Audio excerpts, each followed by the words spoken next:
দোল পূর্ণিমার রাত, যে রাতে মানুষের মনে জেগে ওঠে এক অদ্ভুত প্রেম। কারণ এই রাতেই রাধাকৃষ্ণের প্রেম রং হয়ে ছড়িয়ে পড়ে আকাশে বাতাসে। কিন্তু এই বছর সেই পূর্ণিমার রাত হতে চলেছে আরও রহস্যময়। কারণ ঠিক এই দিনই আকাশে দেখা দেবে চন্দ্রগ্রহণ, যখন পৃথিবীর ছায়া ঢেকে দেবে চাঁদকে।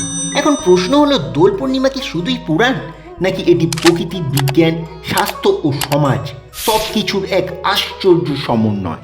বৈষ্ণব মত অনুযায়ী দোল পূর্ণিমার রাতে শ্রীকৃষ্ণ ও রাধা বৃন্দাবনের আবির খেলায় মেতেছিলেন। এই আবির ও রং খেলা ছিল দুই আত্মার মিলনের প্রতীক। রাধা মানে প্রেম, কৃষ্ণ মানে চেতনা। যখন প্রেম ও চেতনা এক হয়, তখন আমাদের জীবন রঙিন হয়ে ওঠে। দোল পূর্ণিমা হয় ঋতু পরিবর্তনের সময়, শীত থেকে বসন্তে। এই সময় শরীরে ইমিউন সিস্টেম দুর্বল হতে পারে, সর্দি কাশি, ভাইরাল সংক্রমণ বেশি হয়। আগেকার দিনে আবির বানানো হতো পলাশ ফুল, হলুদ, নিম পাতা, চন্দন আর গুলঞ্চ দিয়ে। এইসব ভেষজ উপাদানগুলোতেই ছিল অ্যান্টিব্যাকটেরিয়াল ও অ্যান্টিফাঙ্গাল গুণ। যেমন হলুদ ত্বকের জন্য উপকারী, নিম জীবাণুনাশক, চন্দন শরীর ঠান্ডা রাখে। অর্থাৎ দোলের রং ছিল এক ধরনের ঔষধি স্পর্শ।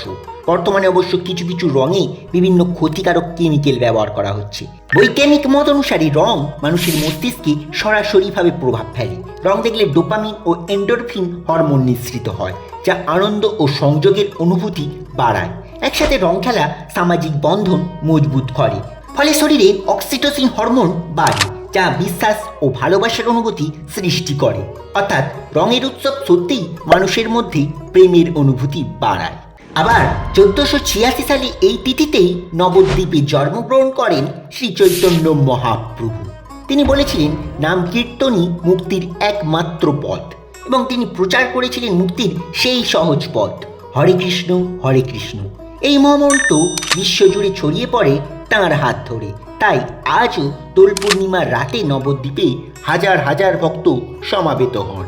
রাতভর কীর্তন, আরতি, আলো ও আবির খেলায় মেতে ওঠে গোটা শহর।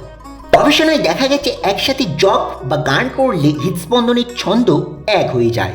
এর ফলে শরীরে স্ট্রেস কমে এবং মানসিক প্রশান্তি বাড়ে। অর্থাৎ কীর্তন শুধু ভক্তি নয়, এটি এক ধরনের থেরাপি। আবার দোলের আগেই পালিত হয় হোলিকা দহন, আগুনের সামনে দাঁড়িয়ে পুরনো খারাপ জিনিস পোড়ানো। এই আচার জড়িয়ে আছে এক পৌরাণিক কাহিনীর সঙ্গে। রাক্ষস রাজা হিরণ্যকশিপু পূজা দাবি করেছিলেন, কিন্তু তার পুত্র প্রহ্লাদ ভগবান বিষ্ণুর প্রতি অনুগত ছিলেন। রাগে হিরণ্যকশিপু প্রহ্লাদকে আগুনে পোড়াতে চেয়েছিলেন। তাই তিনি তার বোন হোলিকাকে, যিনি আগুনের বিরুদ্ধে প্রতিরোধী, তিনি প্রহ্লাদকে নিয়ে একটি অগ্নিকুণ্ডে বসেন। কিন্তু ঐশ্বরিক হস্তক্ষেপের মাধ্যমে আগুন হোলিকাকেই গ্রাস করে এবং প্রহ্লাদ অক্ষত অবস্থায় বেরিয়ে আসে। অর্থাৎ শেষ পর্যন্ত ভক্তি জয়ী হয়। বৈজ্ঞানিক মতে আগুনের সামনে দাঁড়ানো ও প্রতীকীভাবে কিছু পোড়ানো এক ধরনের সাইকোলজিক্যাল রিলিজ। মনোবিজ্ঞানীকে বলা হয় তাকে সিম্বলিক ক্লিনসিং এফেক্ট। মানুষ যখন আগুনে কিছু ফেলে, মস্তিষ্ক সেটাকে নতুন শুরুর সংকেত হিসেবে গ্রহণ করে। এটা মানসিকভাবে স্ট্রেস কমাতে সাহায্য করে। এছাড়া আগুনের তাপ পরিবেশের কিছু জীবাণুকে ধ্বংস করে। গ্রাম্য সমাজে এটি ছিল এক ধরনের প্রাকৃতিক স্যানিটাইজেশন প্রক্রিয়া। চলুন আমরা আজ ঘুরে আসি ভারতের সেই সব পবিত্র স্থানগুলো থেকে, যেখানে দোল পূর্ণিমা শুধু উৎসব নয়, বরং ইতিহাস, পুরাণ আর ভক্তির এক জীবন্ত মেলবন্ধন। প্রথমেই যাওয়া যাক বৃন্দাবনে। বৃন্দাবনে দোল মানেই শুধু উৎসব নয়, এটা যেন কৃষ্ণের পুনর্জন্ম। বাঙ্কে বিহারী মন্দিরে ভক্তদের উপর ঝরে পড়ে আবিরের বৃষ্টি। এখানে রং মানে শুধু খেলা নয়, এটা ভক্তির প্রকাশ, প্রেমের বিস্ফোরণ। মথুরা, কৃষ্ণের জন্মভূমি মথুরাতে দোল পূর্ণিমা হয়ে ওঠে ঐতিহাসিক অনুভূতি।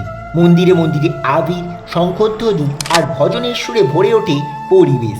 এখানে উৎসব যেন সরাসরি পুরাণের সাথে যুক্ত। শান্তিনিকেতন, বিশ্বভারতী বিশ্ববিদ্যালয় শান্তিনিকেতনে দোল মানে বসন্ত উৎসব। হলুদ পোশাক, রবীন্দ্রসঙ্গীত, নৃত্য আর আবির, এক স্নিগ্ধ সৌন্দর্য। এখানে দোল পূর্ণিমা ধর্ম নয়, সংস্কৃতির রঙে রঙিন। দেখলেন তো, দোল পূর্ণিমা শুধু পুরাণ নয়, এটি প্রকৃতি, বিজ্ঞান, স্বাস্থ্য ও সমাজ সব কিছুর এক আশ্চর্য সমন্বয়। রাধাকৃষ্ণের প্রেম আমাদের শেখায় হৃদয়ের রং, হোলিকার আগুন শেখায় অহংকার ত্যাগ, আর গৌরাঙ্গের জন্ম শেখায় নামের শক্তি। আর বিজ্ঞান বলছে এই সব কিছুই আমাদের মন ও শরীরকে সুস্থ রাখার গভীর প্রক্রিয়া। তাই হয়তো আমাদের পূর্বপুরুষরা জানতেন মানুষকে সুস্থ রাখতে হলে উৎসব দরকার, রং দরকার, ভালোবাসাও দরকার। রাধাকৃষ্ণের ভক্ত হয়ে থাকলে কমেন্টে অবশ্যই লিখুন রাধে রাধে। সকলকে জানাই শুভ দোল পূর্ণিমার শুভেচ্ছা ও আন্তরিক অভিনন্দন।